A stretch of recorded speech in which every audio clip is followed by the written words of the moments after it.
कर्ण महाभारत का सबसे पराक्रमी, सबसे दानी और सबसे करुणामय योद्धा। लेकिन क्या आप जानते हैं कि जब तक कर्ण जिंदा रहे तब तक उन्हें एक सपना बार बार आता था जो उन्हें बेचैन कर देता था। हर रात एक राजसी महिला सपने में आती थी। उसका चेहरा घूंघट से ढका होता था, लेकिन उसकी आंखों से आंसू बहते थे। वो महिला कर्ण के पास आकर झुकती, उसके आंसू कर्ण के चेहरे पर गिरते थे और वो आंसू जैसे आग की तरह उसे जला देते थे। कर्ण हर बार उस महिला से पूछते, तुम कौन हो? लेकिन कोई जवाब नहीं आता था और वह महिला गायब हो जाती थी। कर्ण इस सपने से अंदर तक हिल जाते। ये सपना उन्हें रातों को सोने नहीं देता, लेकिन उन्हें ये नहीं पता था कि ये सपना क्यों आता है और ये महिला कौन है। अब सुनिए इस सपने की असली सच्चाई। कर्ण का जीवन दुखों से भरा था। उनकी मां कुंती ने युवावस्था में ही सूर्य की कृपा से कर्ण को जन्म दिया, लेकिन समाज के डर से उसे एक टोकरी में रखकर नदी में बहा दिया। कर्ण को सुत अधिरथ और उसकी पत्नी राधा ने पाला, लेकिन समाज ने उन्हें हमेशा तिरस्कृत किया।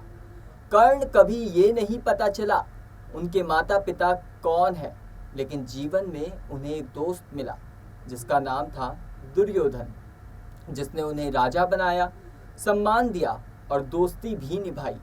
जब पांडवों का वनवास खत्म हुआ तो श्री कृष्ण शांति का प्रस्ताव लेकर हस्तिनापुर गए, लेकिन जब वहां बात नहीं बनी तब श्री कृष्ण ने दो लोगों से गुप्त रूप से मुलाकात की, एक कुंती से और दूसरी कर्ण से। जब श्री कृष्ण ने कर्ण को बताया कि वह असल में कुंती के बेटे हैं और पांडवों के बड़े भाई हैं, तो कर्ण जैसे थम गए। उनकी आंखों से आंसू बह निकले, लेकिन उन्होंने श्री कृष्ण से कहा, मैं दुर्योधन का नमक खा चुका हूँ, मैं उसका साथ नहीं छोड़ सकता, चाहे कुछ भी हो जाए। इसके बाद एक दिन कुंती खुद गंगा तट पर सूर्य की आराधना कर रहे कर्ण से मिलने गई। कुंती ने जैसे ही सामने कदम रखा, कर्ण ठिठक गए। उन्हें लगा ये महिला जैसे उनके सपने में आने वाली दुखी महिला है। कर्ण बोले, मुझे ऐसा लगता है मैं आपको जानता हूँ, आपकी आंखें, आपकी आवाज, मैं ये सब वर्षों से अपने सपने में देख रहा हूँ। कर्ण ने पहली बार अपने उस सपने के बारे में बताया और तब कुंती की आंखें भर आई। उन्होंने कहा, कर्ण, मैं तुम्हारी ही माँ हूँ और पांडव तुम्हारे भाई हैं।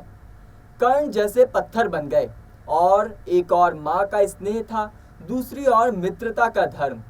कर्ण ने माँ से कहा, मैं युद्ध में दुर्योधन का साथ दूंगा, लेकिन आपके 5 बेटे पांडव जीवित रहेंगे, ये मेरा वचन है।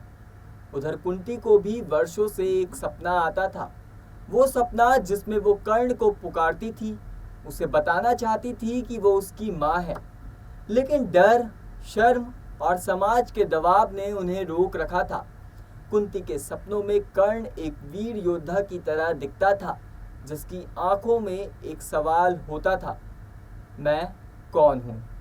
कुंती उससे कहती थी, मैंने तुझसे अन्याय किया है बेटा, समाज के डर से तुझे छोड़ दिया, लेकिन अब मैं तुझे अपनाना चाहती हूँ।